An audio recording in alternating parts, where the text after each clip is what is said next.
जय। नारद जी बोले, हे पिता, अब आप मुझे यह बताइए कि विष्णु ने किस प्रकार तुलसी का पातिव्रत धर्म नष्ट किया था। यह सुनकर ब्रह्मा जी ने कहा, हे नारद, यह चरित्र शिव जी एवं विष्णु जी को ये अपना हो गया था ना, ये वाला, ये पतिव्रत धर्म, ये अलग है। अलग, अच्छा, ठीक है।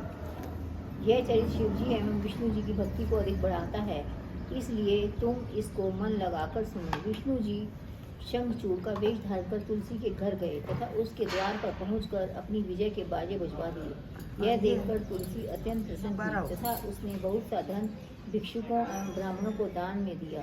फिर वह अपना श्रृंगार करके पति के आगमन की प्रतीक्षा करने लगी। तब विष्णु शंखचूड़ के रूप में ही अंदर घर में घुस गए। तुलसी ने उनके चरण धोकर स्तुति की तथा चांदी की चौकी पर बिठाकर तांबूल दिए। फिर हाथ जोड़कर बोली, हे स्वामी, मेरे धन्य भाग हैं जो आप विजय प्राप्त करके आए हैं। फिर तुलसी ने शिव जी की स्तुति करके पूछा, आपने उन पर किस प्रकार विजय प्राप्त की। तब विष्णु जी ने कहा, हे तुलसी, हमने युद्धस्थल में जाकर बहुत लड़ाई की। देवता हमारे पराक्रम से भयभीत होकर भाग गए। उस समय ब्रह्मा जी ने हम दोनों को सुलह करवा दी और हमने भी ब्रह्मा जी की आज्ञा अनुसार देवताओं को कुछ दे दिया। तदुपरांत शिव जी अपने कैलाश को चले गए तथा देवता आदि भी अपने अपने लोगों को लौट गए। हे नारद, तुलसी की यह वृतांत सुनकर विष्णु जी सेज को सजा हुआ देखकर तुलसी के साथ भोग विलास करने लगे। परंतु तभी तुलसी को कुछ संदेह उत्पन्न हुआ। उसने सोचा कि कहीं यह मेरे पति के रूप में कोई अन्य पुरुष न हो। यह सोचकर तुलसी ने वही आया था। विष्णु जी ने कहा कि विष्णु जी से कहा, तुम शंखचूड़ नहीं हो, तुमने मेरे साथ छल किया है, बताओ कि तुम कौन हो। तब विष्णु जी ने डर कर कहा, हे तुलसी, हम विष्णु हैं, हमने यह कार्य देवताओं की भलाई के लिए ही किया है। यह कहकर विष्णु जी ने उसे अपने स्वरूप में दर्शन दिए। तब तुलसी ने विष्णु जी को इस प्रकार देखा कि वह क्रोधित होकर बोली, हे विष्णु जी, आपने मेरे पातिव्रत धन को छल से नष्ट कर दिया तथा इसी प्रकार छल से मेरे स्वामी को भी मरवा डाला। इसलिए मैं आपको शाप देती हूँ कि आप पत्थर हो जाएं। जो लोग आपको दया सिंधु कहते हैं वे मूर्ख हैं। यह कहकर तुलसी रोने लगी। यह देखकर विष्णु जी डरे तथा उन्होंने शिव जी का ध्यान किया। उस समय शिव जी ने तुलसी को दर्शन दिया तथा बोले, हे तुलसी, तो सब लोग अपने अपने कर्मों का फल भोगते हैं। संसार में दुख एवं सुख कोई वस्तु नहीं है। यह संसार कर्म का उनके सामने तो कुछ भी नहीं है। यह संसार समुद्र के समान है जिसमें दोनों प्रकार का जल है। कृष्णा उसकी लहर है और बिना धर्म के इसे कोई पार नहीं कर सकता। तुम दोनों से हम यही कहते हैं कि तुमने प्रथम बार जो योग तथा तप किया था वह किसी प्रकार निष्फल ना होगा। तुम दोनों हमारे भक्त हो। तुम्हारा पति श्री कृष्ण का मित्र सुदामा था, उसे राधिका जी ने शाप दिया था, इसीलिए वहाँ आकर उत्पन्न हुआ। अब वैसा मारा गया तथा उसने शरीर को त्याग कर फिर वैसा ही शरीर धारण किया है। तुम भी शरीर का त्याग करो तथा विष्णु जी के साथ विहार करो। देवताओं की भलाई के लिए तुमने हमारे पति का वध किया था, वह क्रोध न करना। अब तुम नदी होकर गंडकी नदी के नाम से प्रसिद्ध होगी तथा समुद्र जो विष्णु जी के अंश हैं उनकी स्त्री होकर विहार किया करो। इसके अतिरिक्त तुम दोनों एक और रीति से इकट्ठे रहोगे, अर्थात तुम पृथ्वी पर इसी नाम तथा तुलसी के नाम से प्रसिद्ध होकर उत्पन्न होगी तथा विष्णु के शरीर पर चढ़ा करोगी, जिससे विष्णु अपने कर्मों का फल पाएंगे। विष्णु तुम्हारे शाप से पत्थर बनकर गंडकी नदी के तीर पर स्थित रहेंगे। उस जगह बड़े बड़े तीक्ष्ण दांतों वाले भयानक जीव उत्पन्न होकर पत्थर को काट काट कर बहुत से गोल सीधे टुकड़े बनाया करेंगे।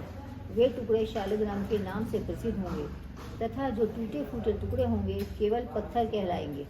हे तुलसी, वेद ने चक्र के भेद से शालिग्राम शिला का बहुत विस्तार से वर्णन किया है।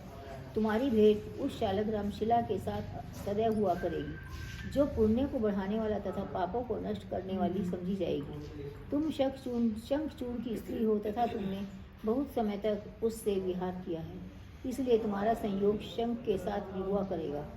शिव जी तुलसी से ये बातें कहकर अंतर ध्यान हो गए। अब तक तुलसी प्रसन्न हो अपना शरीर त्याग वैकुंठ को चली गई। वह सुंदर स्वरूप धारण कर विष्णु जी के साथ विमान पर चढ़ी। उस समय उसको हर प्रकार का आनंद प्राप्त हुआ।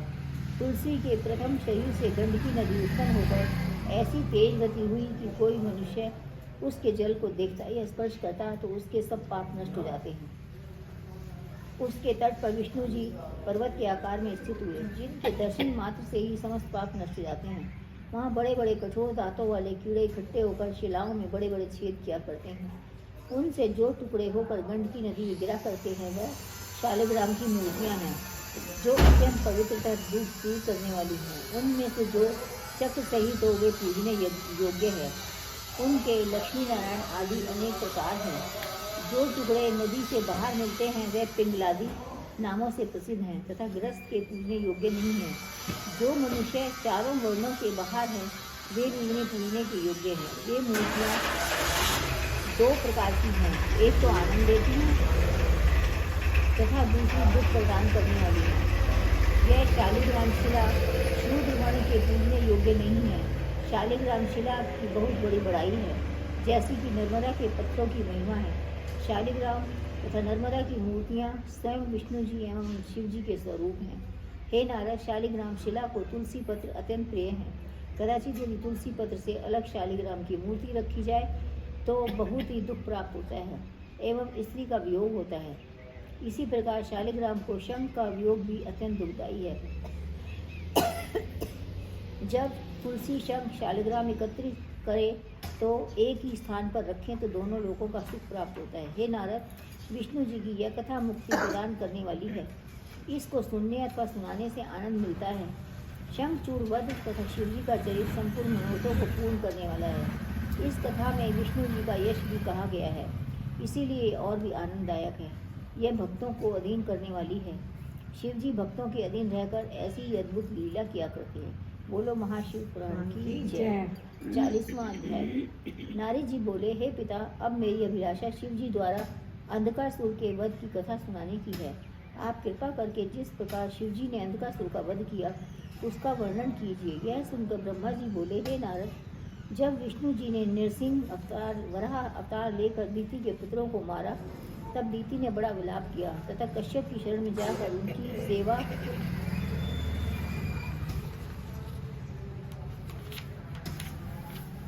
करने लगी।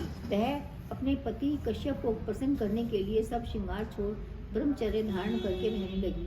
वह केवल कश्यप की इच्छा के अनुसार ही मीठे वचन कहती तथा अधिक बातचीत नहीं करती थी। एक दिन कश्यप ने प्रसन्न होकर कहा, हे दीति, हम तुम्हारी सेवा से अत्यंत प्रसन्न हुए हैं, अतः तुम हमसे कोई वरदान मांगो। इसके पश्चात उन्होंने पातिव्रत धर्म का वर्णन करते हुए कहा, हे दीति, ऐसी कोई वस्तु नहीं है जिसको हम शिव जी की कृपा से नहीं दे सकते। अपने पति को इस प्रकार प्रसन्न देखकर दीति ने कहा, हे स्वामी, देवताओं ने मेरे साथ शत्रुता करके विष्णु जी के द्वारा मेरे पुत्रों को मरवा डाला है तथा अनेक दैत्यों का वध करवा दिया है। मुझे इस बात का बहुत दुख है, इसलिए मैं आपकी शरण में आई हूँ। अब आप कृपा करके मुझे ऐसा पुत्र दीजिए जो देवताओं के हाथ से न मर सके। हे नारद, कश्यप ने दीति की बातों को सुनकर उन्हें वरदान देते हुए कहा, हे दीति, तुम्हारी इच्छा पूर्ण होगी। मृत्युंजय जो युद्ध है रुद्र है, उनके समान संसार में कोई दैत्य अथवा देवता नहीं है। उनके सामने विष्णु तथा ब्रह्मा की भी कुछ नहीं चलती। इसलिए जब तुम्हारे पुत्र उत्पन्न हो तब तुम उसे यह भली भांति समझा देना कि वह किसी प्रकार मृत्युंजय को क्रोधित न होने दें, क्योंकि शिव जी के क्रोधित होने पर फिर कोई रक्षा करने वाला नहीं है। इतना कहकर कश्यप जी चुप हो गए। तदुपरांत दीति कश्यप के तेज से गर्भवती हुई। दीति का तेज इतना बढ़ा कि कोई मनुष्य उनके तेज के कारण उसकी ओर देख भी नहीं सकता था। 10वें मास में दीति के एक पुत्र उत्पन्न हुआ, जिसका विचित्र स्वरूप था, अर्थात उसके 1 सहस्त्र सिर, 2 सहस्त्र आँखें, 2 सहस्त्र पैर, 2 सहस्त्र भुजाएं थी। वह बहुत ही सुंदर, तेजस्वी एवं हृष्ट-पुष्ट था। उसको यदि मुनि तथा देवता भी मिलकर उठाने तो वह उठ नहीं सकता था। वह अंधों के समान इधर उधर भटक कर चलता था, इसलिए उसका नाम अंधक रखा गया। जैसा उसका अंधक नाम था उसी प्रकार उसने सब कार्य भी किए। अंधकासुर ने संसार में अनेक उपद्रव मचाए तथा देवताओं से समस्त रत्न आदि लात मार मार कर छीन लिए। हे नारद, इसी प्रकार अंधक सब देवताओं को अपने साथ लिए तीनों लोकों में अनेक प्रकार के उपद्रव करता रहा। वह इंद्र की सभा में जाकर इंद्रासन पर बैठ केवल देवताओं को ही नहीं अपितु इंद्र को भी आज्ञा प्रदान करता था। देवताओं को जो वह सेवकों के समान समझता था। एक दिन दैत्यों के अधिपति ने उनके पास जाकर प्रणाम करने के पश्चात कहा, हे अंधक, संसार में जितने देवता तथा मुनि हैं वे तुम्हारे शत्रु हैं। उन्होंने बड़े छल कपट से दैत्यों का वध किया है। इंद्र भी दैत्यों का घोर शत्रु है। उसने पहले दैत्य को और जो सर्वप्रथम उत्पन्न हुआ था मार डाला तथा देवताओं ने ईश्वरों की सम्मति से हम दैत्यों का बहुत बड़ा वन जला डाला। इसीलिए तुम पुरानी शत्रुता का विचार करके देवताओं को पराजित करो और तीनों लोकों पर विजय प्राप्त करो। दैत्याधिपति की ऐसी बातें सुनकर अंधक तुरंत ही तीनों लोकों पर विजय प्राप्त करने के लिए तैयार हो गया। उसने एक बहुत बड़ी सेना एकत्र की। यह देखकर देवता तथा मुनि सब अत्यंत दुखी हुए। तब इंद्र ने कश्यप के पास जाकर अत्यंत विनयपूर्वक यह कहा, पिता आपने देवताओं को बड़े आनंद से रखा, परंतु अब अंधक सबको निकाले देता है। आप देवता तथा मुनियों के ऐसे दुख को क्यों नहीं देखते? वह क्षण क्षण पर हमको आज्ञा दिया करता है तथा हमसे छूटा होते हुए भी हमें बड़ा नहीं मानता। हे पिता, इस प्रकार का कार्य करने से बड़ा उपद्रव होगा तथा तीनों लोगों का काम बिगड़ जाएगा। बोलो महाशिव पुराण की 41वां अध्याय। ब्रह्मा जी बोले, हे नारद, इंद्र के मुख से ऐसे दुखपूर्ण वचन सुनकर कश्यप अत्यंत आश्चर्य करते हुए बोले, हे इंद्र, अंधक ने जो दुख तुम लोगों को पहुँचाया है उससे कुछ भय मत करो, हम तुम्हारे सब दुखों को दूर कर देंगे। यह कहकर कश्यप ने इंद्र को वहाँ से विदा कर अंधक को बुलाया और कहा, हे अंधक, अदिति तथा दीति हमारी स्त्री हैं तथा उन्हीं से सब देवता और दैत्य उत्पन्न हुए हैं। वे बराबर हमारी सेवा करते हैं। हम दोनों ही प्यारे हैं। तुम तीनों लोगों पर विजय प्राप्त करने का विचार त्याग दो, क्योंकि वह बड़ा दुखदायी होगा। तुम और इंद्र राज्य का आधा आधा बांट कर शत्रुता दूर करो तथा एक ही मत से सुख एवं कुशलतापूर्वक राज्य करो। तुम देवताओं को इस प्रकार दुखी बनाकर मुझे तंग मत करो, नहीं तो तुम बड़ा दुख पाओगे। यह कहकर कश्यप ने अंधक को विदा किया। हे नारद, कश्यप के इस प्रकार समझाने पर अंधक कुछ दिन तो शांत बैठा रहा, परंतु फिर थोड़े दिनों के पश्चात वह पुनः दैत्यों की संगति से उपद्रव मचाने लगा, देवताओं को दुख पहुँचाने वाली बातें करने लगा। वास्तव में संगति का प्रभाव बहुत शीघ्र ही पड़ता है। अपने पुत्र की यह दशा देखकर दीति की बड़ी प्रसन्नता हुई और उसने एक दिन अंधक को बुलाकर कहा, इस प्रकार समझाया, हे अंधक, तेरे कर्म देखकर मुझे बहुत दुख मिलता है। मैं तुझे एक बात समझाती हूँ, तू उसे ध्यान से काम कर। यह कहकर उसने पहले कश्यप को जो बात कही थी वही बातें विचार कर कहा, हे पुत्र, तुम शिव जी की सेवा करो और उनसे किसी प्रकार की शत्रुता मत रखो, क्योंकि उनसे शत्रुता रखकर कोई सुखी नहीं रहता। फिर शिव जी की बड़ी स्तुति करके वह बोली, हे पुत्र, तुम नित्य शिव जी की उपासना किया करो। तब अंधक ने माता की आज्ञा मानकर सब दैत्यों की संगति छोड़ दी तथा इंद्रियों पर विजय प्राप्त कर कठिन तप करने लगा। उसने सर्वप्रथम वन और जल में बैठ के तप किया, फिर केवल वन के फल खाकर ही शिव जी की सेवा करने लगा। ऐसा करने से अंधक के तेज में बहुत ज़्यादा वृद्धि हो गई। वह तेज के कारण उसकी ओर देखा भी नहीं जाता था।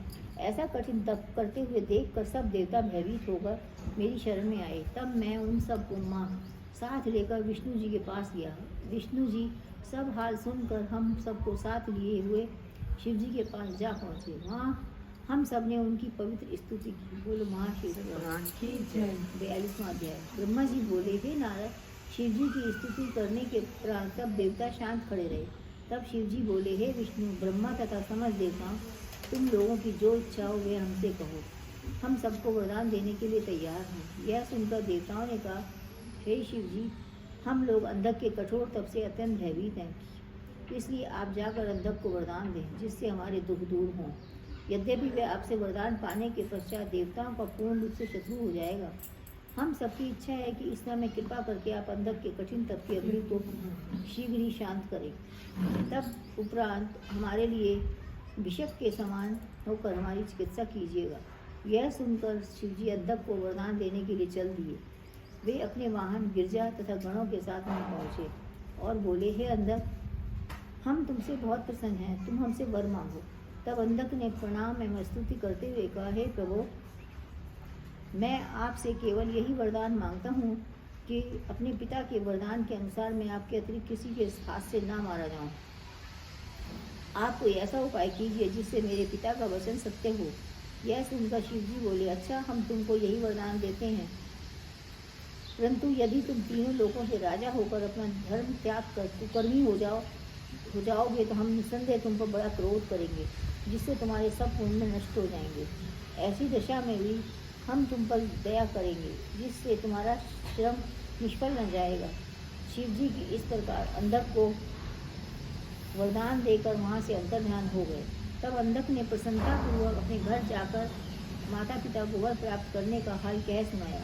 हे नारद, सब देवताओं ने यह सुना कि शिव जी ने अंधक को ऐसा वरदान दिया है तो वे बहुत घबराए। फिर उन्होंने इंद्र के पास आकर अंधक के वरदान पाने का सब हाल कह सुनाया। जिस समय सब देवता इंद्र के पास जाकर यह हाल कह रहे थे, उसी समय चारों ओर से दैत्यों ने अंधक के पास जाकर देवता तथा दैत्यों की पुरानी शत्रुता की कहानी कह सुनाई। परंतु अंधक ने कुछ नहीं कहा, वह केवल इंद्रपुरी को देखने के लिए रथ लेकर चल दिया। कुछ समय पश्चात इंद्रपुरी में पहुंच गया। अंधक को वहां आते देखकर देवताओं के साथ इंद्र भी बहुत भयभीत हो गए। उस समय इंद्र ने तुरंत इंद्र बड़ा भयभीत हो जाता था। वो भी तो खुद उपद्रवी था ना। उसने भी बहुत छल किया है। उस समय इंद्र ने तुरंत उठकर अंधक को बराबर एक ही आसन पर बिठाया। वो नहीं बिठाता तो उसकी लड़ाई हो जाती। तदुपरांत इंद्र ने मन में दुखी होकर अंधक से आने का कारण पूछा तथा यह कहा कि आपने यहाँ आकर बड़ी कृपा की है। अच्छा। अब जो आज्ञा आप हमें देंगे हम उसका पालन करेंगे। यह सुनकर अंधक ने अहंकार से भरकर उत्तर दिया, हे इंद्र, तुम अपनी केवल मुझे सब संपत्ति दिखला दो।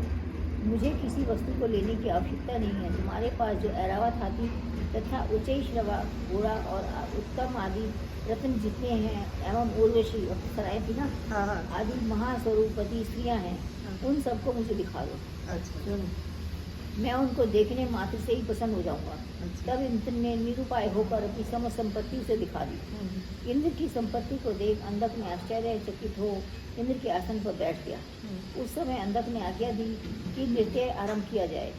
इंद्र ने यह सुनकर भयभीत तो सब देवताओं गंधर्व अप्सराओं से कहा, तुम सब लोग अपने सुंदर नृत्यों द्वारा अंधक को प्रसन्न करो। हे नारद, इस प्रकार के बाजे ताल स्वर से बजने लगे। सातों स्वर 21 मूर्छना तथा 3 ग्राम के साथ गान होने लगा। अंधक ने उस नृत्य गान से मोहित होकर यह चाहा कि मैं अप्सराओं को अपने वश में करूं, परंतु देवताओं ने यह स्वीकार नहीं किया। अंधक ने जब देवताओं की ऐसी अवज्ञा देखी तो वह अत्यंत क्रोधित होकर सिद्धनाद करने लगा। उस समय इंद्र ने देवताओं से कहा, हे देवताओं, उठो, ईश्वर का स्मरण करो, बड़ी प्रकार निर्भय होकर युद्ध करो, क्योंकि अपनी स्त्रियों को देने से तो लड़कर मर जाना ही उत्तम है। इंद्र की यह आज्ञा पाकर देवता तुरंत लड़ने को तैयार हो गए। उस समय अंधक भी 500 धनुष ले अपने 1000 हाथों में लेकर प्रत्येक धनुष में अनेक बाण चढ़ाकर युद्ध करने लगा। वो तो 1000 तो हाथ से 2000 आके। जब इंद्र ने सम्मुख आकर वज्र से अंधक को मारा, तब अंधक ने क्रोधित होकर अपने त्रिशूल, गदा, नाना प्रकार के शस्त्रों से प्रहार किया। उस समय देवताओं सहित इंद्र स्थल से भाग गए। उसके पश्चात अंधक अपनी माता दीति को भी वहीं बुलाकर राज्य करने लगा तथा वह डोंडी पिटवा दी कि हमारे राज्य में सब प्रजा आनंद पूर्वक रहे और किसी प्रकार का कोई संदेह न करे। इंद्र का राज्य जब समाप्त हो गया, तब वर्ण अपने धर्म में रहकर स्थिर रहकर हमारी आज्ञा का पालन करें। जो कोई हमारी आज्ञा के विरुद्ध कार्य करेगा वह हमारे हाथों मारा जाएगा। इस प्रकार आज्ञा प्रसारित कर अंधक एवं इंद्रपुरी पर शासन करने लगा। बोल महापुराण की जय। 43वां अध्याय। ब्रह्मा जी ने कहा, हे नारद, देवता अत्यंत दुखी हो मेरे पास आए, मुझसे सब वृतांत कह सुनाया। उन्होंने यह भी कहा कि देवता अब अंधक के भय से यज्ञ में भाग नहीं ले पाते, इधर उधर छिपे रहते हैं। यह कहकर देवताओं ने मेरी बड़ी स्तुति की। तब मैंने उनसे कहा, हे देवताओं, तुम सब किसी प्रकार का दुख मत करो, तुम्हारे सब दुख दूर हो जाएंगे। इस प्रकार अनेक पुरातन इतिहास कहकर सबको साथ लिए हुए मैं विष्णु जी के पास गया तथा बहुत स्तुति कर उनसे अंधक के अन्याय का वर्णन किया। उस समय शिव जी विष्णु जी बोले, तुम सब अपने अपने घरों को लौट जाओ, हम शीघ्र ही दैत्यों के पास पहुंचकर उनको नष्ट कर देंगे। यह सुनकर देवता अपने अपने घरों को लौट गए। तब विष्णु जी तुरंत गरुड़ पर सवार होकर अपने शस्त्रों से अंधक के पास पहुँचे। विष्णु जी बड़े बड़े अस्त्र अंधक पर चलाते तथा अंधक उनको स्वयं नष्ट करता रहा। जब अंधक ने विष्णु जी को अपने शस्त्रों से दुखी कर दिया, तो विष्णु जी ने क्रोधित होकर सुदर्शन चक्र को अपने हाथ में छोड़ा। इससे संसार जलने लगा। उस समय ऐसा प्रतीत हुआ जैसे प्रलय हो रहा हो। अंधक भी दैत्यों से ही भयभीत हो गया। तब उसने शिव जी का ध्यान धरकर अपना त्रिशूल चलाकर सुदर्शन को व्यर्थ कर दिया। उस समय विष्णु जी ने शिव जी का ध्यान करके मन में स्तुति करते हुए कहा, हे शिव जी, मैं देवताओं के मनोरथ किस प्रकार पूर्ण करूँ, मुझे आज्ञा दीजिए। हे नारद, शिव जी ने विष्णु के ऐसे दुखपूर्ण वचन सुनकर कहा, हे विष्णु जी, मुझे तुम्हारे समान और कोई प्यारा नहीं है। जो मनुष्य मेरी भक्ति चाहता है उसे पहले तुम्हारी भक्ति करनी चाहिए, परंतु उस समय तुम स्वयं ही बुद्धि से देवताओं के पक्ष में उद्यत हुए हो। जब तक अंधक ब्राह्मण से शत्रुता न करेगा तब तक मैं उसके ऊपर क्रोध न करूँगा, क्योंकि ब्राह्मण मुझको गिरजा से अधिक प्रिय है। इसलिए तुम कोई उपाय करो कि अंधक मेरी आराधना भक्ति को त्याग कर ब्राह्मण से शत्रुता करे। यह पाकर आज्ञा पाकर विष्णु जी ने अंधक से कहा, हे अंधक, तुम्हारी वीरता बल देखकर हम अत्यंत प्रसन्न हुए हैं, तुम हमसे वरदान मांगो। यह सुनकर अंधक ने गर्व में भर कर कहा, हे विष्णु जी, वरदान देना छोटे मनुष्यों का कर्तव्य है। हमको किस बात की कमी है जो हम तुमको वरदान मांगे। तुमको जो इच्छा हो वह तुम हमसे मांगो, हम तुमको देंगे।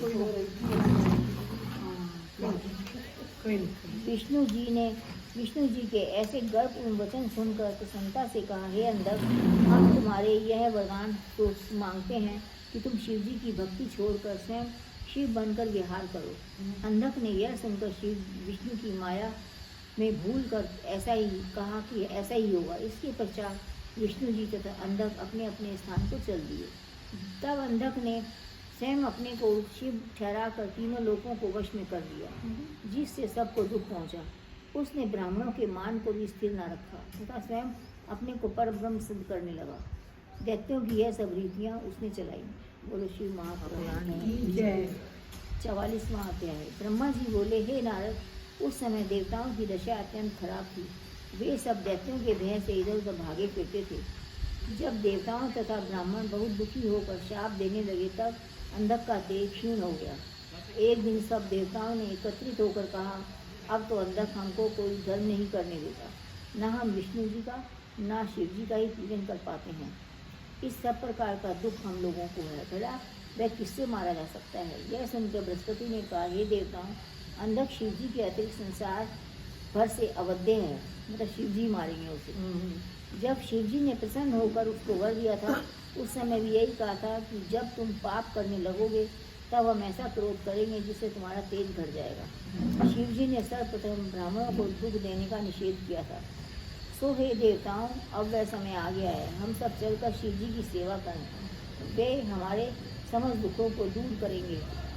हे नारद, तब देवताओं ने यह वरदान कहने के लिए तुम्हें शिव जी के पास भेजा। तुम वहाँ से चलकर शिव जी की मंदार वन में जाकर स्तुति करने लगे। शिव जी तुम्हारी स्तुति सुनकर अत्यंत प्रसन्न होकर बोले, हे नारद, तुम हमारे यहाँ किस कार्य से आए हो। शिव जी की ऐसी इच्छा जानकर तुमने अंधक के अन्याय का सब हाल उनको कह सुनाया। उसने सुनकर शिव जी से बोले, हे नारद, तुम मंदार के पुष्पों की माला बनाकर अंधक के पास जाओ, हमारी प्रशंसा करना तथा ऐसा उपाय करना जिससे वे क्रोधित होकर हमारे पास आए। यह सुनकर तुम विदा हो वन से मंदार के पुष्प तोड़ उसकी माला कंठ में पहन अंधक के समीप पहुँचे। उस समय अंधक सहित सभी देवता तुम्हारी माला को, जो अत्यंत सुगंधित थी, देखकर बहुत आश्चर्य हुआ। तब अंधक बोला, हे नारद, ये पुष्प कहाँ उत्पन्न होते हैं, उस उद्यान का कौन रक्षक है, मैं यह पुष्प अपने बाहुबल से प्राप्त करना चाहता हूँ। तब उसने उत्तर दिया, हे अंधक, मंदराचल में वीर काम्यक नामक एक वन है, उसमें यह पुष्प उत्पन्न होते हैं। वहाँ शिव जी के गण वन की रक्षा करते हैं। वे गण अत्यंत बलवान हैं। शिव जी अपनी पत्नी सहित उसी वन में विहार करते हैं। उनको जीतने वाला सृष्टि में कौन है, परंतु उनकी सेवा करने से यह पुष्प प्राप्त हो सकते हैं। जिसके अतिरिक्त उस वन में और भी अनेक प्रकार के पुष्प हैं। बहुतों में से इतनी अधिक सुगंध है, कोई वृक्षों से रत्न तथा कुछ वृक्षों से चारों प्रकार के अन्न प्राप्त होते हैं। वहाँ किसी को किसी प्रकार का दुख प्राप्त नहीं होता, ना किसी को भूख, प्यास, चिंता तथा खेद प्राप्त होता है। उन शिव जी की कृपा से मनुष्य इंद्र पर भी विजय प्राप्त कर लेता है। अंधक के ऐसे उपदेशपूर्ण वचन कहकर तुम वहाँ से विदा हुए। तब अंधक ने देवताओं की सभा बुलाकर मंदार के पुष्पों की प्रशंसा करते हुए कहा, तुम सब लोग तैयार होकर मेरे साथ मंदार पुष्प लेने चलो, वहाँ कोई ना रहे। यह कहकर अंधक सेना सहित चल दिया तथा शिव जी की महिमा को भूल गया। बोलो 45 शिव महापुराण की जय। 45वां अध्याय। ब्रह्मा जी बोले, हे नारद, वहाँ से चलकर अंधक मंदराचल पर्वत पर जा पहुँचा। वहाँ उसने देखा कि वह पर्वत अनेक प्रकार की औषधियाँ तथा जड़ी बूटियों से सुशोभित है। सिद्ध मुनीश्वर देवता तथा गण उसकी रक्षा करते हैं। चंदन, अगरू, शाल, चंपा, बेल तथा रुद्राक्ष आदि अनेक प्रकार के वृक्ष वहाँ वर्तमान थे। वहाँ गंधर्व, किन्नर, अप्सरा आदि नृत्य करते थे। हंस, चकोर, सिंह, बाघ आदि जीवों से वह स्थान भरा हुआ था।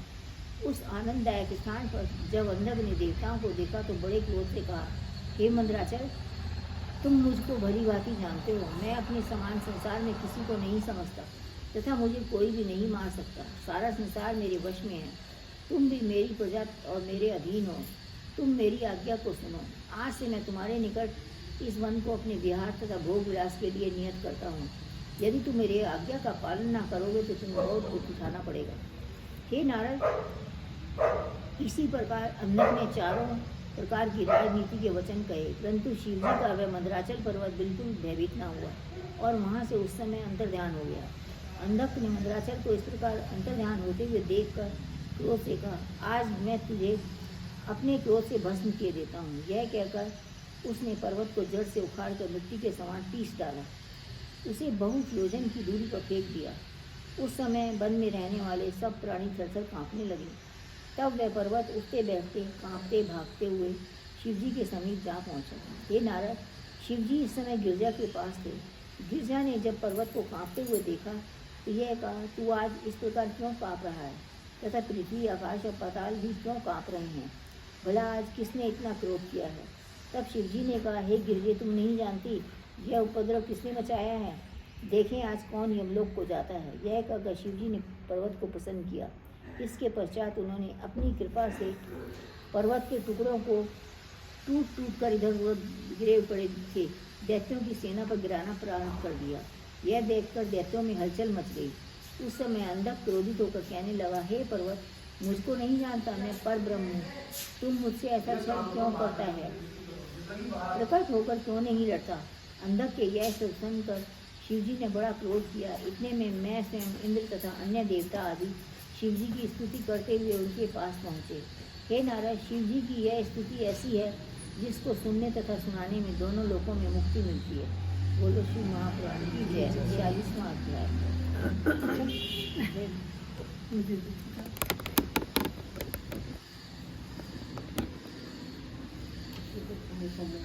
थोड़ी कुर्सी थोड़ी सी बस। 46वां अध्याय। ब्रह्मा जी बोले, हे नारद, शिव जी ने जब इस प्रकार स्तुति सुनी तो उन्होंने अंधक पर अत्यंत क्रोध प्रकट करते हुए अपने गणों से कहा कि तुम जाकर दैत्यों को नष्ट करो। उस समय समस्त गण शिव जी की आज्ञा प्राप्त कर नंदी के सेनापतित्व में अंधक से युद्ध करने चल दिए। युद्ध स्थल में पहुंचते ही घनघोर युद्ध होने लगा। गणों ने अनेक जातियों का नाना प्रकार के शस्त्रों को से वध कर डाला। नंदी ने हुंड, जुम्भासुर, कुंजासुर, पाकाहारी, मर्दन आदि दैत्यों के अधिपों को मारा, जिससे सब दैत्यों को बड़ा दुख पहुंचा। अंधक यह देखकर अत्यंत शोकाकुल हो भयभीत हुआ। फिर अपने गुरु शुक्र के पास जाकर स्तुति कर कहने लगा, हे गुरुदेव, आपने अनेक प्रकार दैत्यों के दुखों को दूर किया है। मैं इस समय आपकी शरण में आया हूँ। आपकी सेवा के बल पर दैत्य पर्वत के समान युद्ध क्षेत्र में स्थिर रहते हैं। हे भृगु, इस समय शिलादि के पुत्र नंदीगण ने असंख्य दैत्यों को युद्ध क्षेत्र में मार डाला है। हुंड, थुंड आदि अच्छे अच्छे दैत्यों को उन्होंने मारकर पृथ्वी पर लिटा दिया है। अब आप जैसा उचित समझे वहाँ उपाय करें। आपने जो विद्या प्राप्त की है उसको प्रयोग में लाने का यही समय है। आप दैत्यों को जीवित करिए, जिससे संसार में आपके यश की वृद्धि हो। हे नारद, अंधक के ऐसे वचन सुनकर भृगु ने हंसकर कहा, अंधक, सहस्त्र वर्षों तक हमने केवल धान की भूसी का धुआं पीकर जो विद्या प्राप्त की है, अब तुम उसकी सिद्धि देखो। हम मरे हुए दैत्यों को मृत्यु निद्रा से जगाते हैं तथा जिस प्रकार सूखे धानों को पानी हरा कर देता है, उसी प्रकार उस विद्या द्वारा दैत्यों को जीवन दान देते हैं। यह कहकर भृगु ने अपना मंत्र पढ़ा, जिससे मरे हुए दैत्य तुरंत जीवित हो गए और उस समय अंधक अपने साथियों को जीवित देखकर अत्यंत प्रसन्न हुआ। शिव जी के गणों ने नंदी से जब भृगु की इस सिद्धि की बात जानकर कही, तब नंदी ने तुरंत ही शिव जी के पास पहुंचकर यह विनय की, हे शिव जी, जो दैत्य हमारे हाथों से मारे जाते हैं, उनको भृगु बार बार जीवित कर देते हैं। इस प्रकार हमारी विजय कैसी होगी? यह सुनकर शिव जी का रूप अत्यंत भयंकर हो गया। वे क्रोधित होकर नंदी से बोले, हे नंदी, ब्राह्मणों में जो अत्यंत नीच भृगु है, उसको तुम शीघ्र ही हमारे पास पकड़ कर ले आओ। नंदी यह सुनकर निर्भय हो दैत्यों की सेना में प्रवेश कर गए।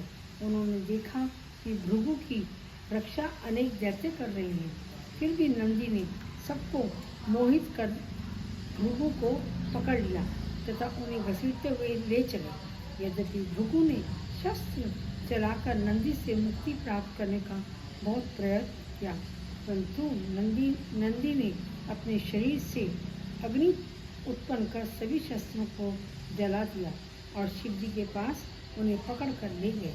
फिर उन्होंने भृगु को शिव जी के सम्मुख खड़ा करके कहा, हे महाराज, भृगु आपके सम्मुख खड़ा है, अब आप जो उचित समझें वह करें। शिव जी ने उत्तर में कुछ ना कहा तथा भृगु को अपने उदर में डाल दिया। यह देखकर दैत्यों को अत्यंत दुख हुआ तथा उन्हें अपनी विजय की कोई आशा न रही। जब अंधक ने यह हाल सुना तो वह दैत्यों को धिक्कारने लगा और बोला, आज मैं नंदी का वध अवश्य कर डालूंगा। भृगु को योग शास्त्र में निपुण है, इसलिए उनके मरने का मुझे भय नहीं है। यह कहकर वह पुनः गणों से युद्ध करने लगा। तब नंदी ने गणों सहित ऐसा युद्ध किया कि दैत्यों की सेना पल भर में छिन्न छिन्न होकर भागने लगी। बोलो शिव पुराण की जय। 47वां अध्याय। ब्रह्मा जी बोले, हे नारद, इस प्रकार अपनी सेना को युद्ध क्षेत्र से भागते हुए देखकर अत्यंत स्वयं रथ पर आरूढ़ हो युद्ध क्षेत्र में आ पहुंचा। तब बलभद्र, शाख, विशाख, गणेश, सोम तथा नंदीश्वर आदि शिवगण ने अंधक के ऊपर एक साथ आक्रमण कर दिया। उधर भृगु ने शिव जी के उदर में पूरा ब्रह्मांड देखा। इसी प्रकार वे 100 वर्ष तक शिव जी के उदर में भ्रमण करते थे, परंतु उसमें से निकलने के लिए उन्हें कोई स्थान नहीं मिला। तब वे शिव जी की वंदना करके उनके लिंग के छिद्र द्वारा प्रकट होकर शिव जी की स्तुति करने लगे। शिव जी भृगु की ऐसी चतुराई देखकर अत्यंत प्रसन्न हुए और बोले, हे भृगु, तुम शुक्र के मार्ग से प्रकट हुए हो, इसलिए तुम्हारा नाम शुक्र होगा। तुम हमारे पुत्र हो, अब अपने घर सुखपूर्वक चले जाओ। यह सुनकर शुक्र वहाँ से दैत्यों की सेना में लौट आए। उन्हें पुनः देखकर दैत्य अत्यंत हर्षित हुए।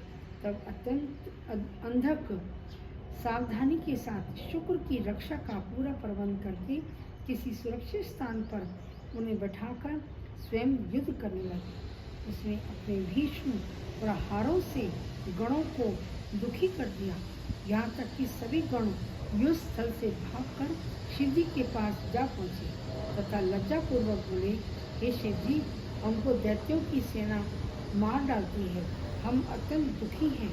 यह सुनकर शिव जी ने कहा, तुम तुरंत ही हमारा रथ सजाओ। तब उनकी आज्ञा अनुसार शिव जी इस प्रकार जैसा कि त्रिपुर का वध करने के लिए सजाया गया था, रथ तैयार किया गया। तदनुसार शिव जी अपने गणों के दुख का स्मरण कर क्रोधित हो उस रथ पर आरूढ़ हुए तथा रणभूमि में पहुंचकर अंधक से युद्ध करने लगे।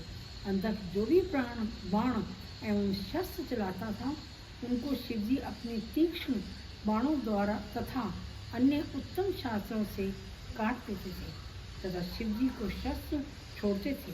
उनको अंधक नष्ट कर देता था। अंत में अंधक ने शिवजी पर अपनी मुष्टिका का प्रहार किया। शिवजी ने भी उत्तर स्वरूप प्रहार करके उसे पृथ्वी पर मूर्छित करके गिरा दिया। उस समय शिवजी की इच्छा अनुसार चामुंडा देवी, जो दुर्गा का स्वरूप है, प्रकट हुई। उनका शब्द घन गर्जन के समान महाभयंकर था। दाढ़ें विकराल स्वरूप, महाकठोर, लाल लाल आँखें, लाल लाल बहुत ही लंबे कान, काली आँखें, ऐसे स्वरूप में चामुंडा देवी दैत्य सेना में प्रवेश कर दैत्यों को विदीर्ण करने लगी तथा अपने केशों को बिखराकर रणभूमि में नृत्य करने लगी। हे नारद, अंधक ने चामुंडा का ऐसा विकराल स्वरूप तथा दैत्यों को भयभीत देख क्रोधित होकर अपना शूल चंडी के समान कर दिया।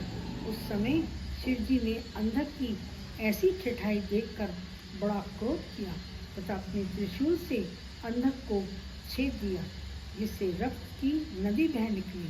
केवल अंधक की अस्थि तथा चर्म की त्रिशूल पर रह गए, शेष सब रक्त निकल गया।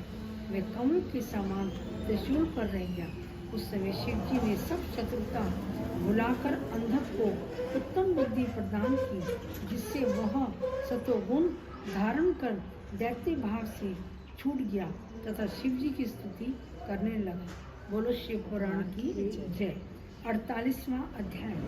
ब्रह्मा जी बोले, हे नारद, उस समय अंधक ने शिवजी की बहुत स्तुति करने के पश्चात कहा, हे शिवजी, मैं आपकी शरणागत हूँ, आप मेरी ओर दया दृष्टि कीजिए। अंधक की यह स्तुति सुनकर शिवजी ने उसकी ओर दया की दृष्टि से देखा तथा अत्यंत प्रशंसा करते हुए कहा, हे अंधक, तुम धन्य हो, हम अत्यंत प्रसन्न हुए। अब तुम्हारी जो इच्छा हो वह वरदान हमसे मांग लो। यह सुनकर अंधक ने कहा, हे शिवजी, आप मुझको अपना गण करके अपने निकट ही रखिए तथा वीरभद्र के समान ही समझिए। यह सुनकर शिवजी ने प्रसन्न होकर कहा, हे अंधक, तुम्हारी यह इच्छा अवश्य पूर्ण होगी। हे नारद, इस प्रकार शिवजी ने अंधक को अपना गण बनाकर मुक्त किया तथा उसे अपने साथ ले जाकर कैलाश पर्वत पर वास करने लगे। इतनी कथा सुनाकर ब्रह्मा जी बोले, हे नारद, उस समय विष्णु जी ने मैंने तथा देवताओं ने कैलाश में पहुंचकर शिव शंकर को प्रणाम किया तथा सब ने अलग अलग स्तुति की। जो कोई उस स्तुति तथा चरित्र को सुनेगा अथवा सुनवाएगा वह अपने कुल सहित प्रसन्न होगा। परलोक में उसे शिवजी का सामीप्य प्राप्त हुआ। स्तुति के पश्चात देवता एवं शिवजी यथास्थान चले गए। बोलो शिव पुराण की जय। 49वां अध्याय। इतनी कथा सुनकर नारद जी बोले, हे पिता, इस चरित्र के सुनने से वास्तव में मुझे बड़ी प्रसन्नता हुई। अब आप सदा शिवजी का अन्य चरित्र कहें। नारद जी की ऐसी लालसा देखकर ब्रह्मा जी ने कहा, हे नारद, अब हम तुम्हें शिवजी तथा विष्णु जी के युद्ध का वर्णन सुनाते हैं। मेरे पुत्र मरीचि के द्वारा कश्यप उत्पन्न हुए। वे शिवजी के परम भक्त थे। उनकी 13 पत्नियां थीं, जिनसे अनेक संतानें उत्पन्न हुई। उनकी सबसे बड़ी पत्नी का नाम दिति था। दिति के गर्भ से बड़े वीर दैत्य उत्पन्न हुए। उनमें से 2 का नाम हिरण्यकश्यप तथा हिरण्याकश था। वे बहुत समय तक तप करते रहे। हिरण्याकश्यप के 4 पुत्र थे। उनमें प्रहलाद सबसे छोटे थे। प्रहलाद से विरोचन उत्पन्न हुए तो शिवजी के अन्य भक्त थे। विरोचन से बलि उत्पन्न हुए। बलि शिवजी के भक्त बड़े उदार तथा देवताओं के साथ युद्ध करने में अत्यंत बलवान थे। उनका एक पुत्र बाण नाम का उत्पन्न हुआ। बाण भी शिवजी का बड़ा भक्त था। वह संतों का मित्र, अपने नियम तथा व्रत में अत्यंत दृढ़, निरहंकार तथा सहस्त्र बाहु था। उसने अत्यंत उदारता के साथ संपूर्ण ब्रह्मांड पर राज्य किया। उसने अपनी राजधानी शोणितपुर में स्थापित कर बड़ी धूमधाम के साथ राज्य किया। उसके राज्य में कोई भी दुखी न था। ये नारद, एक दिन बाण शिव जी की भक्ति एवं प्रेम में मग्न होकर अपनी सहस्र भुजाओं से बाजा बजाकर शिव जी के सम्मुख तांडव गति से नृत्य करने लगे। यह देखकर शिव जी अत्यंत प्रसन्न हुए और बोले, हे बाण, हम तुमसे बहुत प्रसन्न हैं। तुम हमसे अपनी इच्छा अनुसार वरदान मांगो। यह सुनकर बाणासुर ने विनती की, हे प्रभु, आप सदैव मेरे सहायक रहा करें तथा मेरे दुख दूर किया करें। शिवजी बाणासुर की यह बात मानकर अपने कुल सहित बाणासुर के घर में निवास करने लगे तथा अपनी संपूर्ण शक्ति सहित बाणासुर की रक्षा करने लगे। एक दिन समस्त देवताओं के राजा शिवजी देवताओं सहित नर्मदा नदी के तट पर एक उत्सव विहार करने लगे। सब देवता, सिद्ध आदि शिवजी के उस उत्सव को देखने के लिए वहां आए। उस समय वहां नृत्य, गायन तथा अनेक प्रकार की आनंद की बातें होने लगी। उससे शत्रुओं को दुख तथा भक्तों को सुख प्राप्त हुआ। उस समय दोनों प्रकार की वायु बहने लगी। नाना प्रकार के पुष्प खिल उठे, पक्षी मधुर वाणी में बोल उठे, मानो वे भी गायक बनकर गाने लगे हों तथा संपूर्ण वन फूल उठा। ऐसे समय में शिवजी ने इच्छानुसार विहार किया। फिरते फिरते उन्होंने काम के वश में नंदी गण को बुलाकर यह कहा कि तुम तुरंत कैलाश जाकर गिरिजा को अपने साथ ले आओ। नंदी ने यह सुनकर तुरंत गिरिजा की सेवा में पहुंचकर शिवजी का समाचार कह सुनाया। गिरिजा ने उत्तर दिया कि तुम चलो, हम श्रृंगार करके पीछे आती हैं। नंदी यह सुनकर वहां से चला आया तथा गिरिजा श्रृंगार करने लगी। तब नंदी ने शिवजी के निकट पहुंचकर कहा कि गिरिजा पीछे आ रही है। यह सुनकर शिवजी बोले, तुम फिर शीघ्र जाकर उन्हें अपने साथ ले आओ। नंदी फिर गिरिजा के पास जा पहुंचे तथा उनसे शीघ्र चलने के लिए कहा। तब गिरिजा ने कहा, अच्छा, मैं अभी चलती हूँ, तुम बैठो। यह कहकर उन्होंने श्रृंगार करने में अपना बहुत समय लगाया। उधर शिवजी अप्सराओं के नृत्य तथा रंग को देखकर बहुत कामवश हो गए। तब गिरिजा ने आने में बहुत देर की।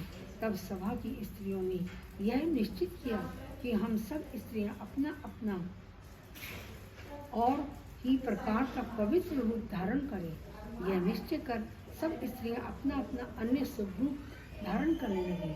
उन्होंने सोचा था कि ऐसा करने से शिवजी किसी प्रकार भुलावे में आ जाएंगे।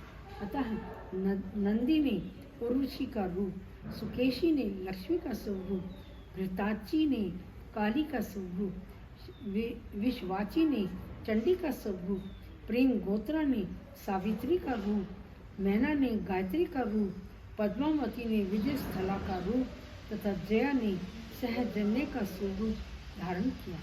ये नारद, उषा ने जो ब्रह्मानुसार की कन्या थी, बाणासुर की कन्या थी, गिरिजा का स्वरूप धारण कर लिया। फिर उन्होंने यह निश्चय किया कि इस समय हम शिवजी को अपने वश में करके उनके साथ भली प्रकार भोग विलास करें। जब शिवजी ने उषा को बुलाया तभी वहाँ गिरिजा आ पहुंची तथा हंसकर इस प्रकार कहा, हे उषा, तुमने काम वश को हमारा स्वरूप धारण किया है, इसलिए हमारा वचन सुनो। मधुमास की शुक्ल द्वादशी को सोते समय एक मनुष्य तुम्हें मिलेगा। तुम उसके साथ जी भर कर भोग विलास करना, वही तुम्हारा पति होगा। यह कहकर गिरिजा अत्यंत प्रसन्नता के साथ शिवजी के पास जा पहुंची। शिवजी वह लीला करके अपनी संपूर्ण सभा सहित अंतर्ध्यान हो गए। बोलो शिव पुराण की जय। 50वां अध्याय। ब्रह्मा जी बोले, हे नारद, एक दिन ब्रह्मासुर ने अपने तांडव नृत्य से शिवजी को अत्यंत प्रसन्न करके उनसे यह विनती की कि हे शिवजी, मैं आपकी कृपा से अत्यंत बलवान हुआ हूँ। परंतु आपने मुझे तो सहस्त्र भुजाएं देने की कृपा की है। वे मेरे शरीर पर भार के समान हैं, क्योंकि उनके बल से आज तक मैंने कोई कार्य नहीं किया है। अब तक तीनों लोकों में कोई युद्ध भी मुझसे नहीं हुआ है। मैं इस समय तीनों लोकों में केवल युद्ध के निमित्त फिरता हूँ। हे शिव जी, मेरी भुजाएं बल की अधिकता से खुजलाया करती हैं, सो अब आप ही कृपा करके मेरी यह खुजली दूर करें। मैंने संपूर्ण ब्रह्मांड को जीतकर सबको अपने अधीन कर लिया है, परंतु मुझे युद्ध की अभी भी बहुत बड़ी इच्छा है। या तो कोई मेरी भुजाएं काट ले, या मैं उसकी भुजाएं काट लूं। हे नारद, शिव जी ने बाणासुर के मुख से ऐसे वचन सुनकर कहा, हे बाणासुर, तुझे धिक्कार है, जो तुझे अपने ऊपर इतना गर्व है कि तू दैत्यों के कुल में महाअधम है। तू बलि का पुत्र तथा हमारा भक्त होकर भी ऐसी व्यर्थ की बातें करता है। यह तेरा अभिमान शीघ्र ही नष्ट हो जाएगा। हमारे समान ही एक मनुष्य तेरे पास आएगा, वह तेरी अभिलाषा को भली भांति पूर्ण कर देगा। उस समय केवल हमारी कृपा द्वारा ही तेरे प्राणों की रक्षा होगी। हम तुझको यह वह समय भी बताते हैं जब यह सब बातें प्रकट होंगी, जब तेरा यह ध्वज, जिसका सिर मनुष्य के सिर के समान तथा नीचे मोर का आकार है, बिना पवन के ही धरती पर गिर पड़े तथा नाना प्रकार के अपशकुन प्रकट होंगे, तब तू यह निश्चय समझना कि अब वही समय आया है। ये शब्द शिव जी ने प्रकट में क्रोध तथा भीतर से प्रसन्न होकर कहे। ये नारद, शिव जी के ऐसे वचन सुनकर बाणासुर अत्यंत प्रसन्न हुआ तथा उसने शिव जी की बड़ी पूजा की। फिर उसने घर जाकर अपनी स्त्री से सब हाल कहा। उसकी स्त्री का नाम कंदला था। जब उसने यह समाचार सुना तो वह अत्यंत चिंतित हुई और बोली, हे नाथ, ये क्या आनंद की बात है, यह तो बहुत बुरी बात हुई है। शिव जी सदैव अहंकार को नष्ट करते हैं, इस पर आपकी सब भुजाएं कट जाएंगी। अब तक आप पराजित नहीं हुए थे, परंतु अब अवश्य ही आपको पराजय मिलेगी। शिव जी ने आपको यह शाप दिया है कि वरदान नहीं, इससे तो उत्तम है कि आप अब भी शिव जी को भली प्रकार प्रसन्न करके उनकी ऐसी सेवा करें जिससे आपका भला हो। कंदला यह कहकर अत्यंत दुख के साथ शिव जी का स्मरण कर बाणासुर के चरणों पर गिर पड़े। तब यह आकाशवाणी हुई, हे कंदला, तुम अपने मन में किसी प्रकार का दुख मत करो। उस समय शिव जी ही तुम्हारी सहायक होंगे तथा बाणासुर का गर्व नष्ट करके उस पर कृपा करेंगे। कंदला इस आकाशवाणी को सुनकर कुछ प्रसन्न हुई, परंतु इस बात को बाणासुर ने नहीं जाना।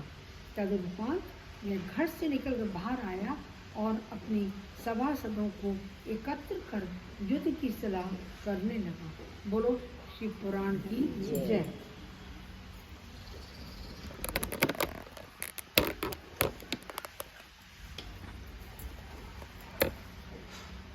हुआ ब्रह्मा जी बोले, हे नारद, अब हम तुमको बाणासुर की पुत्री उषा का चरित्र सुनाते हैं, जो उस युद्ध का मूल है जिसमें बाणासुर की भुजाएं कट गई थी। वह सब लीला भी तुम शिव जी की ही जानो। बाणासुर की कन्या उषा, जिसे गिरिजा ने यह वर दिया था कि तुमको रात्रि में पति मिलेगा। एक दिन वैशाख शुक्ल द्वादशी को जब शिव जी की पूजा कर अर्धरात्रि को सोने लगी, तब गिरिजा की इच्छा से श्री कृष्ण जी के पोते अनिरुद्ध ने वहां पहुंचकर उसके साथ भोग किया। उस समय उषा कुछ सकुचाई, परंतु अनिरुद्ध गिरिजा की कृपा से तुरंत कृतकार्य हो अपने घर चला आया। तब उषा मृतक के समान शिथिल होकर बहुत रोए। फिर उसने अपनी सखियों से सब हाल कहा सुनाया। उसने अनिरुद्ध को पुनः प्राप्त करने की इच्छा करके अपने सखियों से उसकी बड़ी प्रशंसा की तथा गिरिजा का ध्यान किया। उस समय कुष्मांड की पुत्री चित्रलेखा ने, जो उषा की सखी थी, उषा को बहुत समझाया तथा उसे पहले जन्म का सब हाल कह सुनाया। उसे सुनकर उषा अत्यंत प्रसन्न हुई। तब उसने अत्यंत विनय के साथ चित्रलेखा से कहा, हे सखी, जिस पोती को गिरिजा ने मुझे रात्रि के समय दिखाया है, उसे तुम किसी प्रकार छिपाकर मेरे पास ले आओ तथा मुझसे भेंट करा दो। यह बात तुम्हारे लिए कुछ भी कठिन नहीं है। इतना कहकर उषा फिर बोली, तुम सब सखियाँ इस बात को सत्य समझ लो कि जिस मनुष्य के मिलने से रात्रि के समय मुझको बहुत सुख प्राप्त हुआ है, वह मनुष्य यदि फिर न मिला तो मेरी मृत्यु निश्चित है। यह सुनकर चित्रलेखा ने हंसकर कहा, हे सखी, मैं तुम्हारी सब दुख दूर कर दूंगी, जिससे तुम्हें परम आनंद प्राप्त होगा। यदि वह मनुष्य तीनों भुवनों में कहीं होगा तो उसे तुरंत ही तुमसे मिला। यह कहकर चित्रलेखा कपड़े के ऊपर सब प्राणियों के स्वरूप खींचने लगी। उसने आदि से अंत तक जितने भी देवता आदि आकाश के निवासी थे, सबके रूप बनाए, परंतु उषा ने उनमें से किसी को नहीं पहचाना। तब वह मनुष्य के चित्र बना कर दिखलाने लगे। हे नारद, जब चित्रलेखा यदुवंश को चित्रित करने लगी, तब उसने क्रमशः वसुदेव, राम, कृष्ण, प्रद्युम्न तथा अनिरुद्ध के चित्र बनाकर उषा को दिखाई। उषा ने अनिरुद्ध के स्वरूप को देखकर पहचान लिया तथा यह कहा कि यही व्यक्ति वो है जिसने मेरा मन चुराया है। तब चित्रलेखा यह जानकर कि उषा कृष्ण के पुत्र अनिरुद्ध पर मोहित है, शिवजी का ध्यान कर जो माया के बल से ज्येष्ठ शुक्ला चतुर्दशी की कृष्ण जी के भवन में गई। वहाँ उसने यह देखा कि अनिरुद्ध अपनी पत्नी के साथ मद्यपान कर रहे हैं। उनकी किशोरावस्था, श्याम रंग तथा अत्यंत सुंदर स्वरूप को देखकर चित्रलेखा ने तामस जोग को प्रकट कर चारों ओर अंधेरा कर दिया। तदुपरांत वह इस सज्जा को, जिस पर अनिरुद्ध बैठे हुए थे, अपने मस्तक पर रखकर जोग बल से उड़ चली और उसे उषा के पास लाकर रख दिया। उस समय उषा ने आश्चर्यचकित होकर अनिरुद्ध को देखा। तदुपरांत अत्यंत गुप्त रूप से भीतर ले जाकर यह इच्छा की कि मैं इनके साथ भोग विलास करूं। उस समय का यह हाल द्वारपालों तथा रक्षकों ने जान लिया। वे अत्यंत आश्चर्य करके उषा के अपकर्म तथा छल पर पश्चाताप करने लगे। फिर जब उन्होंने उषा के घर जाकर अनिरुद्ध को इस प्रकार देखा कि वह भोग विलास में लिप्त है, तो उन्होंने तुरंत ही बाणासुर के पास जा स्तुति करते हुए कहा, हे स्वामी, आप तीनों लोगों के ऐसे राजा हैं जिससे ब्रह्मा भी डरते हैं। प्रभु, इस समय आपकी पुत्री के घर में एक अकेला मनुष्य बैठा है। आप स्वयं ही चलकर उसे देख ले तथा जो उचित समझे करे। यह सुनकर बाणासुर अत्यंत दुखी एवं क्रोधित हुआ। उसने वहां जाकर अनिरुद्ध को देखा तथा मन में विचार किया कि यह मनुष्य कोई बड़ा वीर, युद्ध करने वाला तथा प्राण का धीर है। इसने मेरे कुल धर्म को नष्ट कर दिया है। यह विचार कर बाणासुर ने अपने वीरों को आज्ञा दी कि इसको तुरंत मार डालो। हे नारद, बाणासुर ने अपने सेवकों को यहाँ आज्ञा देकर अनिरुद्ध को देखा। उस समय उनका तेजस्वी स्वरूप देखकर उसे बहुत संदेह हुआ, इसलिए 10 सहस्त्र सेना अनिरुद्ध को मारने के लिए तैयार हुए। यह देखकर अनिरुद्ध भी निर्भय हो उठ खड़े हुए। वे अपने एक हाथ में पड़ी उठाकर तुरंत ही द्वार के आड़े और चले तथा उस सेना पर इस प्रकार आक्रमण किया कि एक भी सैनिक जीवित न बचा। इसके पश्चात अनिरुद्ध से युद्ध करने के लिए जो और सेना आई, उसको भी उन्होंने बुरी तरह मारा। फिर 1 लाख वीर आकर अनिरुद्ध से लड़ने लगे। अनिरुद्ध ने उनको भी मारकर वहाँ से भगा दिया। जब बनासुर को युद्ध का समाचार मिला तब वह स्वयं अपने रथ पर सवार होकर युद्ध करने के लिए चला। उसके रथ पर कुष्मांड नामक मंत्री सारथी के स्थान पर बैठा हुआ था। उस समय अनिरुद्ध ने अपनी तलवार द्वारा सारथी सहित बनासुर को घायल कर दिया। तब बनासुर ने अनिरुद्ध पर अपनी साख चलाई। अनिरुद्ध ने बनासुर के हाथ से साख छीन ली और उसी से बनासुर के ऊपर आक्रमण किया। उस युद्ध को देखकर दैत्य एवं देवता अत्यंत आश्चर्यचकित हुए। तब बनासुर अनिरुद्ध को अत्यंत बलशाली समझकर वहाँ से अंतर्धान हो गया और माया युद्ध करके अनिरुद्ध को अपार कष्ट दिया। कुष्मांड ने बनासुर को अनेक प्रकार से समझाया तथा उसका क्रोध शांत किया। फिर उसने अनिरुद्ध को अच्छे अच्छे उपदेश देकर भली प्रकार समझते हुए कहा, अनिरुद्ध, अब तुम बनासुर के हाथ जोड़कर यह कहो कि हम तुमसे हार गए, तुम हमको प्राणदान दो। यह सुनकर अनिरुद्ध ने कहा, हे मूर्ख, तो क्षत्रिय धर्म नहीं जानता। क्षत्रियों को युद्ध में सम्मुख होकर मरना अत्यंत आनंददायी तथा मोक्ष प्रदान करने वाला होता है। जब धर्म ही न रहा तो जीना किस काम का। ऐसा मनुष्य दोनों लोकों में आनंद नहीं रख सकता। ऐसे वचन सुनकर बनासुर अत्यंत क्रोधित हुआ तथा उसने चाहा कि अनिरुद्ध का वध कर डाले। इस इच्छा से जो ही उसने अपना त्रिशूल उठाया तभी आकाशवाणी हुई। उस आकाशवाणी को अनिरुद्ध सहित सबने सुना। वहाँ यह थी, हे बनासुर, तू ऐसा पाप क्यों करता है? तू बलि का पुत्र और शिव भक्त है। यह काम अच्छा नहीं। यह बालक मार डालने के योग्य नहीं है। इसके शिव जी रक्षक है। शिव जी सबके स्वामी हैं, जिनके अधीन तीनों लोक हैं। वे शिव जी सबका पालन करने वाले तथा प्रलय करने वाले हैं। तुझको यही उचित है कि तू ऐसे शिव जी की पूजा किया कर।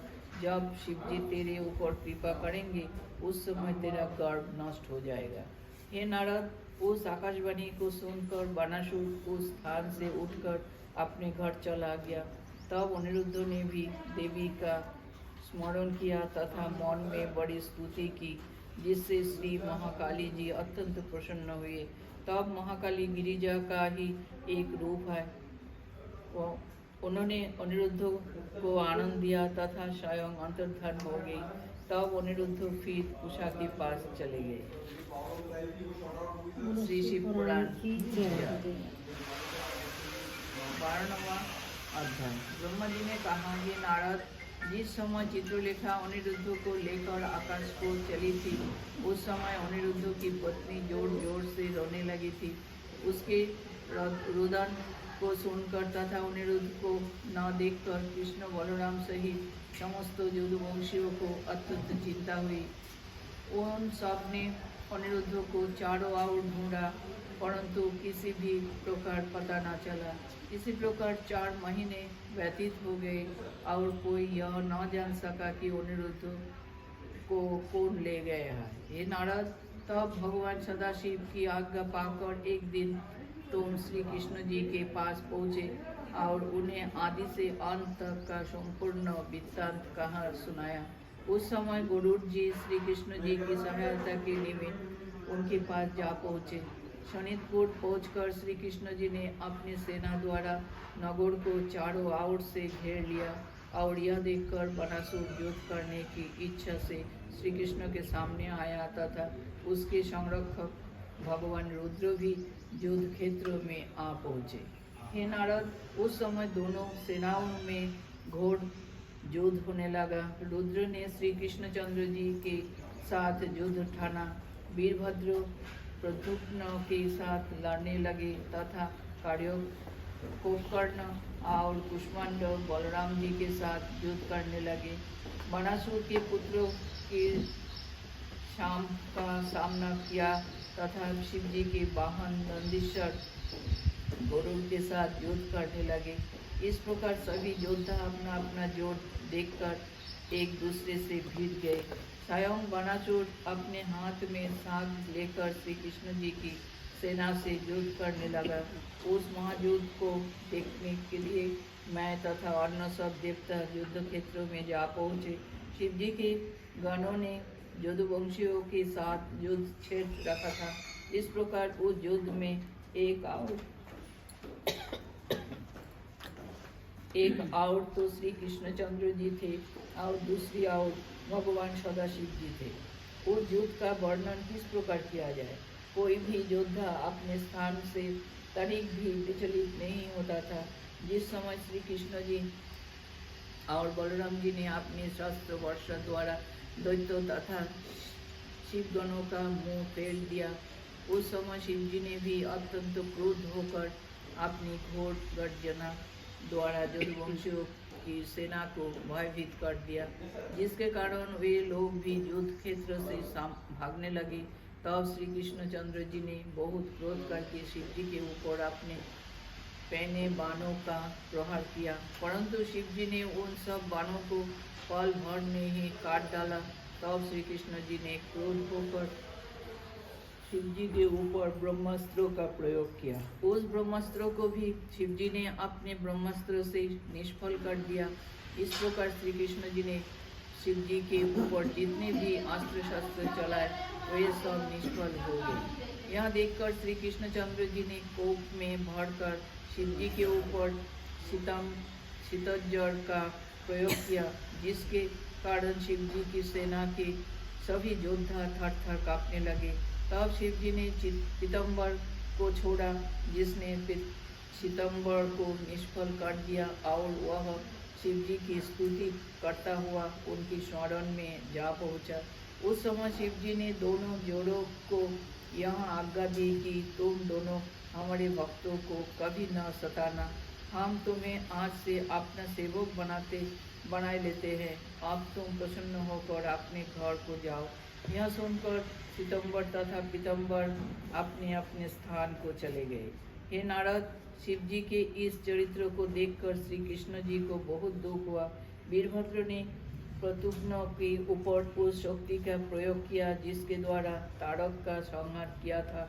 उस शक्ति को आते देख प्रद्युम्न अत्यंत व्याकुल हो युद्ध क्षेत्र से भाग खड़े हुए।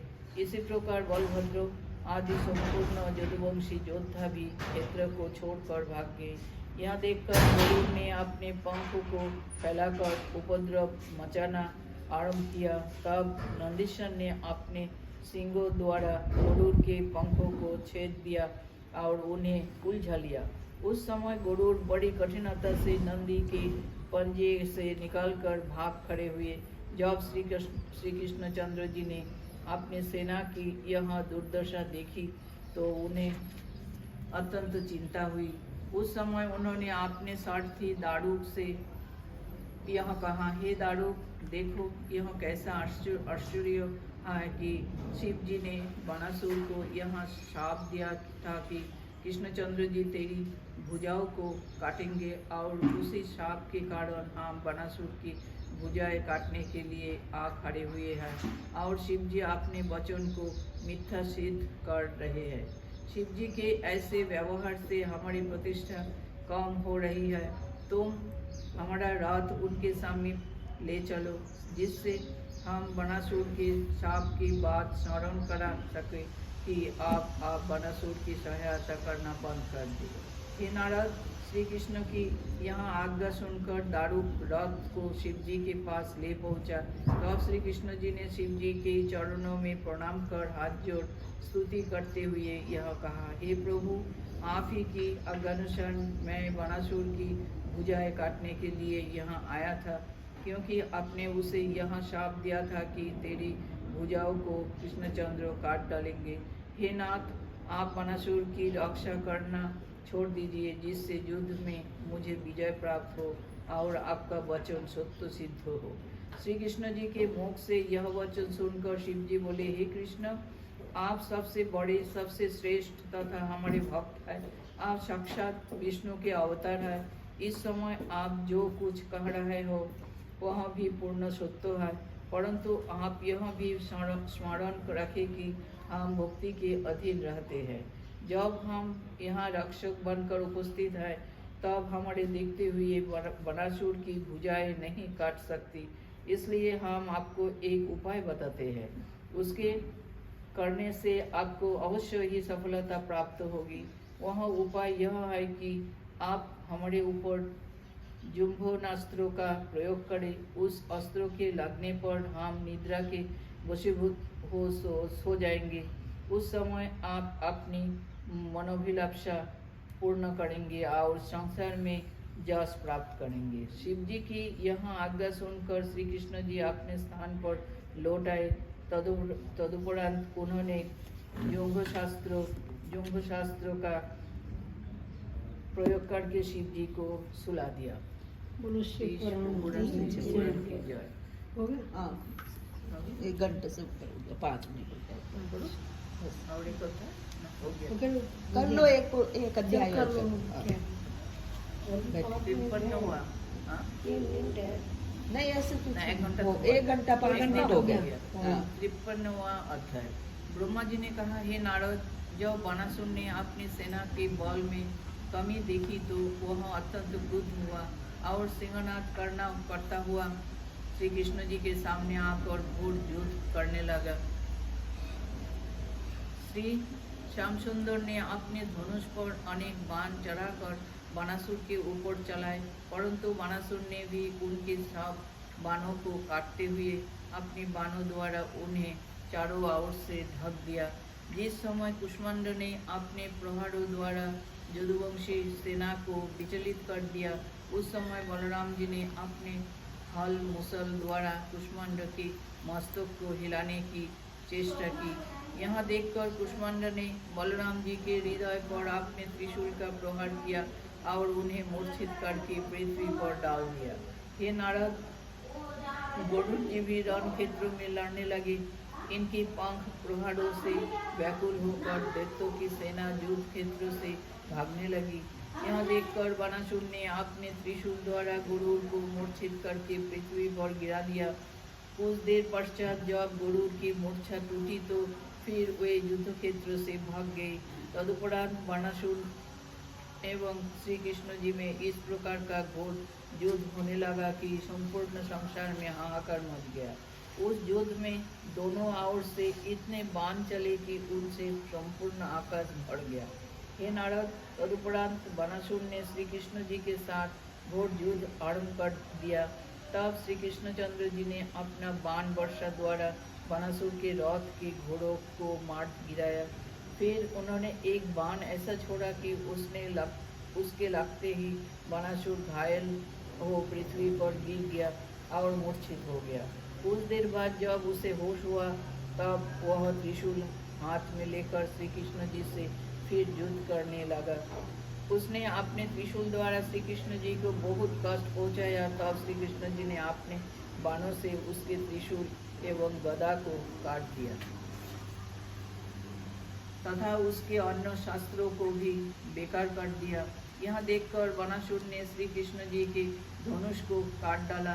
तब श्री कृष्ण जी ने शिव जी के शाप का स्मरण करते हुए बाणासुर को पकड़ लिया और अपने चक्र द्वारा उसकी संपूर्ण भुजाओं को काट डाला। केवल 4 भुजाएं शेष रहने दी।